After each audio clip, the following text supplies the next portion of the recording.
The Radio Memories Network is brought to you in part by Liberated Syndication, podcast publishing made easy, libsyn.com. That's libsyn.com. Gunsmoke trail. Oh, tell me of days gone by. Though alone, you still wind your way.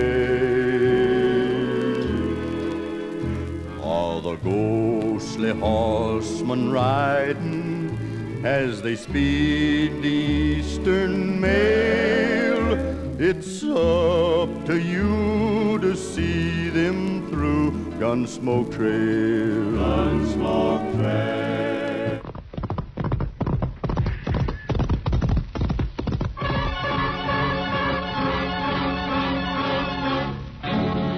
Around Dodge City and in the territory on west, there's just one way to handle the killers and the spoilers. And that's with a U.S. Marshal and the smell of gun smoke.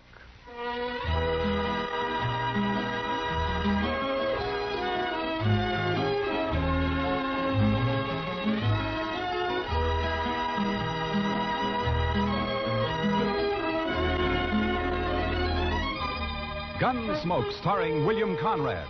The story of the violence that moved west with young America. The story of a man who moved with it. Matt Dillon, United States Marshal.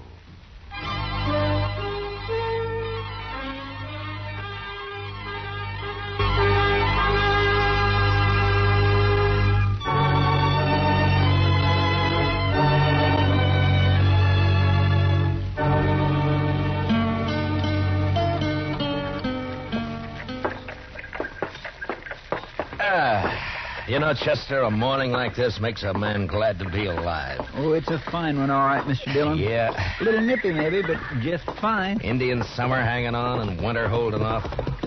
You know, Chester, this time of year, I wouldn't trade western Kansas for everything east of the Mississippi. Oh, good. Pedro's got a fire going. I built the fire, Marshal Dillon. Oh, good morning, Caleb. I've been waiting in this jail office for a full 2 hours. What time do you start work, Marshal? You know Caleb Andrews, don't you, Chester? Oh, yes, indeed. How are you, Mr. Andrews? Marshal, I have an order here from the U.S. District Court. I believe it's your job to serve such orders. Yeah, it is. I don't get them often, though. Order of foreclosure and eviction on Ed Blake. Why are you doing this to Ed, Caleb? The man borrowed money from me. He gave me a mortgage on his farm and household effects. He can't pay it. Why do you think I'm doing it? It only came due 3 days ago. You sure didn't waste any time. I'm not interested in your opinions, Marshal Dillon.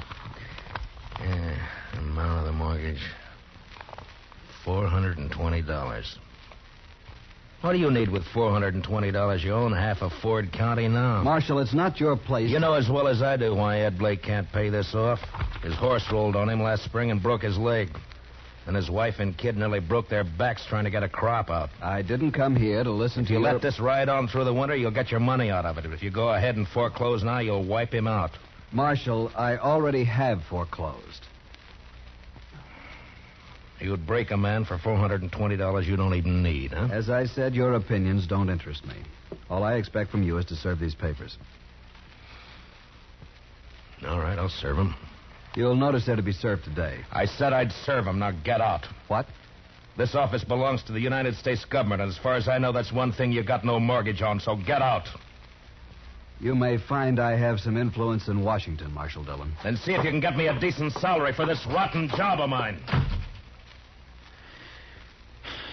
It sure was a fine morning, Mr. Dillon. Yeah, it was. All right, Chester, let's saddle up.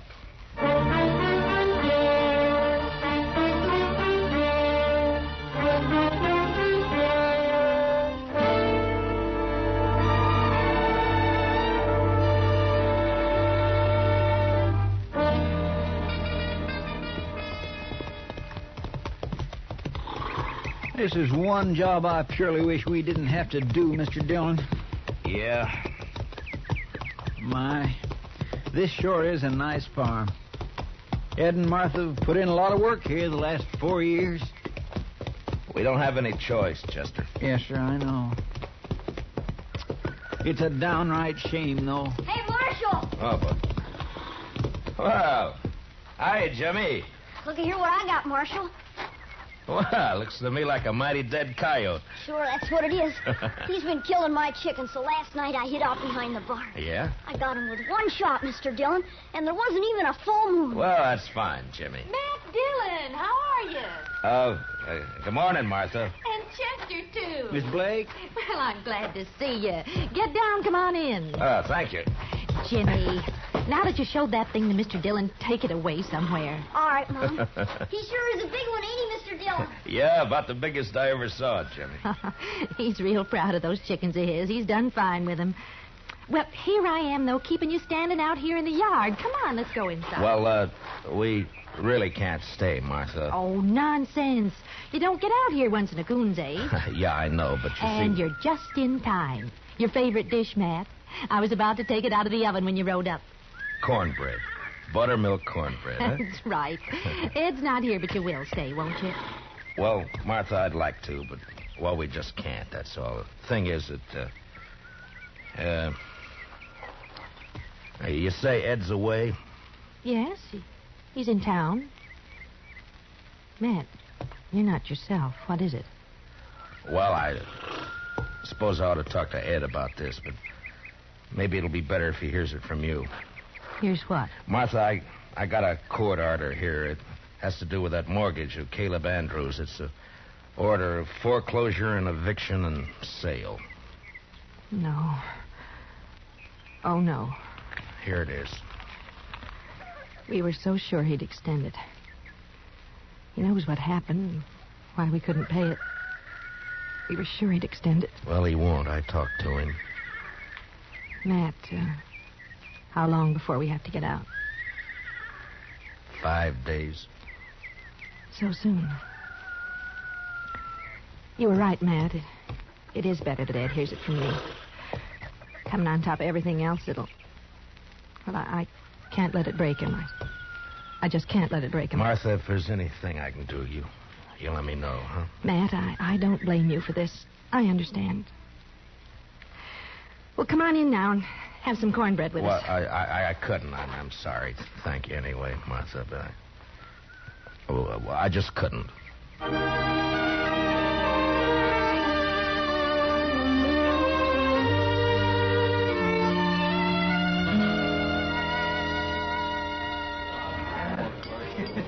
Matt, you look low all week. It's just things in general, Kitty. Sometimes you get to wondering if it's all worth it or not. The Blakes, huh? Chester was telling me. Chester talks too much. It's not your fault, Matt. Somebody had to serve the order. Somebody has to be hangman, too. Life's never all good, Matt. There's always a little bad in it. Well, in my job, it's more than a little. Try making your living sometime as a dance hall girl. Yeah, I guess. But when you gotta go out and boot somebody like the Blakes off their land and out of their home, then you start wondering what's right and what's wrong, that's all. Well, if you find out, Matt, let me know. I've always... Oh, there you are, Marshal. I stopped by the jail. Well, all right, Caleb. What's on your mind? That Blake family, Marshal, they were supposed to vacate today. Well, they haven't done it. I rode by there a little while ago. According to the court order, they got until sundown. But they haven't made the slightest preparation to... Marshal, I believe I'd prefer to discuss our business elsewhere than in the presence of this. Easy, Caleb. Matt, I'll go. Caleb, you're going to apologize to Miss Kitty right now. No. Apologize? If you think I'm going to apologize to this cheap little baggage who's in it... Matt, you shouldn't have done that. Finnegan, take him outside and throw some water on him. Yes, sir, Marshal. Why not, Kitty? He had it coming to him. He'll do everything he can to hurt you now. He'll take it out on the Blakes, too. Yeah, maybe. Look, Kitty, I just got an idea. I'll see you later. All right, Matt.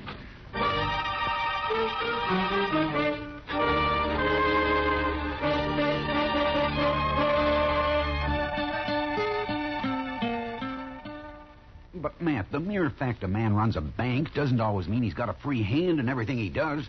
A bank has stockholders, a board of directors. I've got to listen to them. I think they'd approve the loan, Clem. Another thing, Caleb Andrews is the biggest account I've got. If I crossed him by taking this loan you suggest, Matt, he'd break me. I see. All right, Clem. Forget it. Matt, I realize I'm under obligation to you. You saved my life that time the James brothers held me up. Saved the bank, too, in fact, but... That was part of my job. Yes, he's in town. Matt. Other friend. Matt, I'd like to do it, but I just can't. Don't you see? Yeah, sure, Clem. I see. Just forget it. Gotta think of my wife and the two girls. Yeah, of course you have. It's not that I don't want to. I understand, Clem. I really do. Forget it.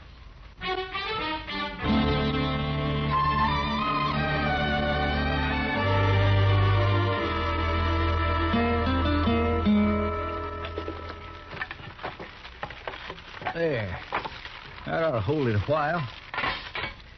That fire feels kind of good, Mr. Dillon. It's getting chillish out tonight. Yeah, I guess we better have Pedro lay in some more wood.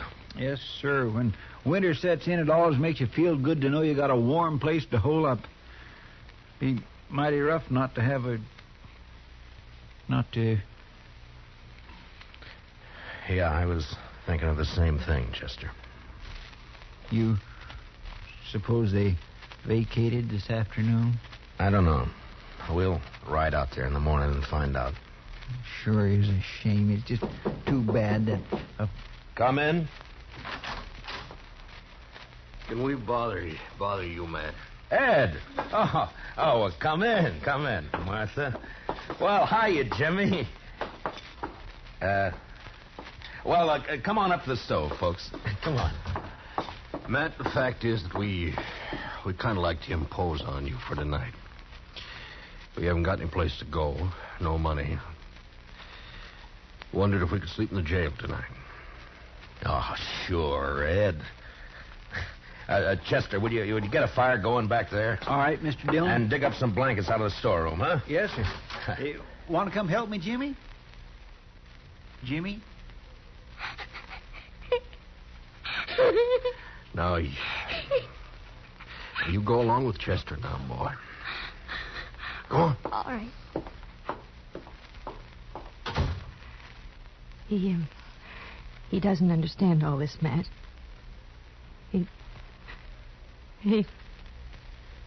Ed, we may as well get your stuff out of the wagon, I guess. Well, there ain't any wagon, Matt. We walked into town. 6 miles? With that leg? I know, but that wagon, the horses, all the household goods, they're all covered by that mortgage. We didn't take anything.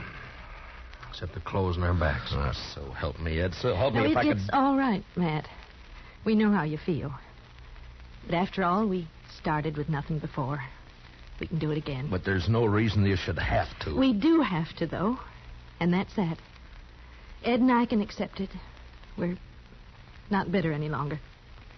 Jimmy can't understand. He's been carrying on pretty bad, but he's just a boy. And in time, he'll be able to... Dillon? Yeah, what is it, Chester? It's Jimmy. He grabbed a rifle from off the rack and took out the back way. I couldn't stop him. What? But where on earth's he going? I think I know where he's going. And heaven help Caleb Andrews if we don't catch him.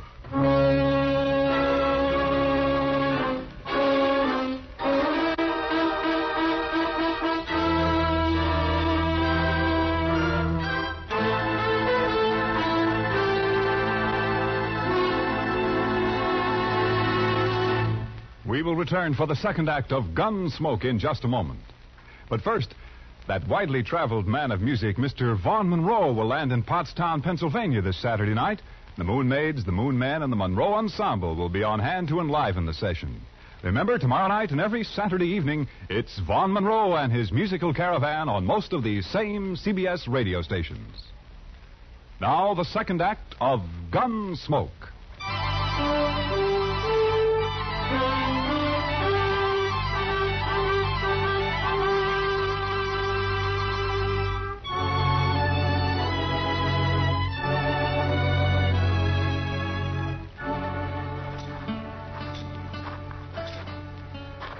That's Mr. Andrews' house there on the corner. Looks dark, Mr. Dillon. Yeah, he may not be home. I sure hope he isn't. No sign of the boy around. Reckon he broke in the house, Mr. Dillon? Maybe. Anyhow, it's 10 to 1. This is where he headed for. His mother said he was real upset about it, and it's just like a kid to... Chester? Hmm? There's somebody back of that tree up there on the left. Yeah. Think it's him? I don't know. Just keep on walking. Yeah, it's him, all right. I can see the moonlight on the rifle barrel. Will we try to rush him, Mr. Dillon? Well, not unless you're thinking of suicide. I'm going to talk to him, Chester. Jimmy? It's me, Matt Dillon. Go away, Mr. Dillon. Better go away now. Don't bother me. I can't do that, Jimmy. You're a friend of mine, and I figure you're waiting here to do something that you'd be sorry for, and I can't let you do that. Nothing you can do about it, Mr. Dillon. I got a gun here, and I'm going to kill him. You go away now. Leave me alone. Jimmy, I know how you feel. I don't like Caleb either, but killing him's no answer. You folks feel bad enough already. Think how it would hurt him if you did. Stop, Mr. Dillon. I'll stay where you are. Don't come any closer. I have to, Jimmy. It's my job. So if you're going through with this, I guess you'll have to kill me first. No, Mr. Dillon. Now stay back. I'm sorry, Jimmy. I don't have a choice. But you do. No. I couldn't shoot you, Mr. Dillon. You know that. Sure. I knew you couldn't. I kept waking up nights and hearing Mom crying.